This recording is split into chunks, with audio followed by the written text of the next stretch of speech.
नमस्कार. गुरुज्ञान ज्योतिष क्लासमध्ये आणि मार्गदर्शन मध्ये मी स्वप्न देशपांडे तुमच्या सर्वांचं सहर्ष स्वागत करत आहे. वेळ न घालवता आपण विषयाकडे सुरुवात करूया. राजे समरजित सिंह घाटगे यंदा 2024 मध्ये विधानसभेचं गुलाल उधळणार का, हा आपण या ठिकाणी विषय घेऊन आलो आहोत. बघायचे आपण राशी कुंडलीवरून, त्यांची राशी कुंडली आपण मांडायची आहे. आणि या ठिकाणी मी दुपारी 12 नंतरचा जन्म घेतलेला आहे. 12 नंतरचा जर जन्म झाला असेल तर त्यांची मीन रास आहे आणि त्यांचा जन्म झाला 19 जानेवारी 1983. आणि तुम्हाला सुद्धा जर तुमच्या कुंडलीबद्दल काही प्रश्न असतील, काही आयुष्यामध्ये प्रश्न असतील तर तुम्ही सुद्धा आम्हाला संपर्क करू शकता. आमचा फोन नंबर आहे 9822119492. या नंबरला व्हॉट्सअप करायचा आहे तुमची जन्म आणि जन्मतारीख, जन्मस्थळ आणि तुमचे काही प्रश्न त्याच्यामध्ये तुम्ही लिहून पाठवू शकता.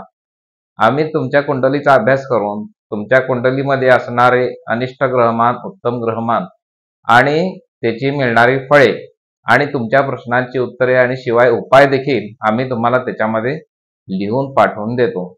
वळूया आपल्या विषयाकडे. त्यांचा जन्म झाला 19 जानेवारी 1983 साली. अनेक जणांना माहिती नसतील की कागलचे राजे समरजित सिंह घाटगे हे शिक्षणामध्ये सीए आहेत. त्यांनी पुण्यातून शिक्षण पूर्ण केलंय सीएचं आणि त्यांचा जन्म सुद्धा कागलमध्ये चांगल्या राजे घराण्यामध्ये झालेला आहे. चांगलं लहान बालपणापासून त्यांना समाजसेवेचं बालकडू त्यांना मिळालेलं आहे. बोलूया आपल्या त्यांच्या राशी कुंडलीकडे आणि दिवसभराचं जे ग्रहमान आहे त्याच्यावरून आपण त्यांची कुंडली कशा पद्धतीने काम करते असं आपण या ठिकाणी अभ्यास करायचा आहे. 12 अंकामध्ये चंद्र लिहिलेला आहे, म्हणजे त्यांची मीन रास या ठिकाणी आहे. घर आपण बघायचं नाहीये, आपण ग्रह बघायचे आहेत. मिथुन राशीमध्ये राहू आहे. ज्योतिषशास्त्रामध्ये सांगितलेलं आहे की मिथुन राशीतला राहू आणि धनु राशीतला केतू हा शुभ फलदायी असतो. या ठिकाणी आपण बघू शकतो राहूच्या समोरच केतू या ठिकाणी लिहिलेला आहे आणि या ठिकाणी धनु राशीमध्ये बुध सुद्धा आहे आणि नेपच्यून सुद्धा आहे. आपल्याला माहिती आहे सीए पूर्ण होण्यासाठी, कोणतंही उच्च शिक्षण पूर्ण होण्यासाठी बुध आणि गुरु हे दोन ग्रह उत्तम असावे लागतात आणि त्यांचा गुरु हा ग्रह सुद्धा वृश्चिक राशीमध्ये गुरु त्यांच्या कुंडलीमध्ये आहे. त्याबरोबरच त्यांच्या कुंडलीमध्ये तुळ राशीचा शनी सुद्धा या ठिकाणी आहे. तुळ राशीचा शनी हा नक्कीच सहनशीलता चांगला देतो, त्याबरोबर स्वाभिमान सुद्धा देतो. आतापर्यंत त्यांनी इतके वर्ष वाट बघितलेली आहे, सहन केलेलं आहे, दुसऱ्याचं भलं होईल आणि स्वतःचं म्हणजे थोडंसं खाली ठेवून त्यांनी विचार केलेला आहे. यावेळी मात्र त्यांनी बेधडकपणे विचार करावा, कारण त्याच्याबरोबर खाली कार्यकर्ते सुद्धा विचार करत असतात. दुसऱ्याला मदत करणं लांब राहिलं, पण पहिल्यांदा स्वतःच्या कार्यकर्त्यांना सांभाळणं सुद्धा हे फार मोठं जिकरीचं काम असतं. असंच हे तुळ राशीचे शनी जे असतात, भले सहनशक्ती भरपूर असते पण त्यांना यश सुद्धा त्या पद्धतीनं मिळत जातं. पण जास्त जर वेळेमध्ये जर न्याय मिळाला नाही तर तो अन्यायच ठरला जातो. त्यामुळे माझ्या दृष्टिकोनातून तुळ राशीतला शनी हा त्यांच्यासाठी नक्कीच फलदायी आहे. आणि हा वृश्चिक राशीतला गुरु हा मंगळाच्या मित्र राशीतला गुरु आहे त्यांचा.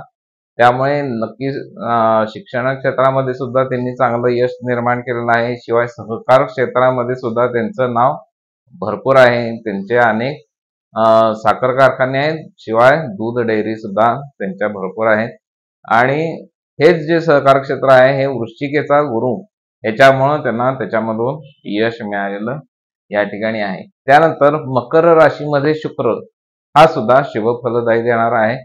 मकर राशीमध्ये रवी आणि शुक्र हे एकत्र आहेत, पण मकर राशीतला शुक्र हा जास्तीत जास्त शुभ फलदायी देणारा आहे. आणि कुंभ राशीमध्ये मंगळ त्यांच्या कुंडलीमध्ये आहे. आपण जर बघायला गेलो तर सध्या गोचरीने वृषभ राशीमध्ये गुरु आहे आणि वृषभ राशीमधल्या गुरुची दृष्टी बरोबर ह्या वृश्चिक राशीच्या गुरुवरती पडत आहे. म्हणजे जर बघायला गेलं तर 2025 पर्यंतचा त्यांना कार्यकाळ हा शुभ फलदायी देणारा असणार आहे. आणि त्याचबरोबर फक्त एवढी काळजी घ्यावी लागेल की या ठिकाणी रास त्यांची मीन आहे, तर 7.5 त्यांना सध्या नक्की चालू असणार आहे. म्हणजे जरी शनी हा कुंभ राशीमध्ये असला, जरी आपण धरून चाललो त्यांची कुंभ रास आहे, तरी सुद्धा त्यांना कुंभ राशीला सुद्धा 7.5 चालू आहे आणि मीन राशीला सुद्धा 7.5 चालू आहे. नक्कीच त्यांना चिकाटी ठेवावी लागेल, पण शनी सुद्धा 7.5 मध्ये फायदे तुम्हाला करून देत असतो. असं नाही की 7.5 आहे म्हणजे आपलं वाईटच होणार. नक्कीच त्यांना त्यांच्या ह्याच्यामध्ये यश मिळेल. आता आपण बघायचं आहे की 2024 मध्ये विधानसभेचा गुलाल उधळणार का?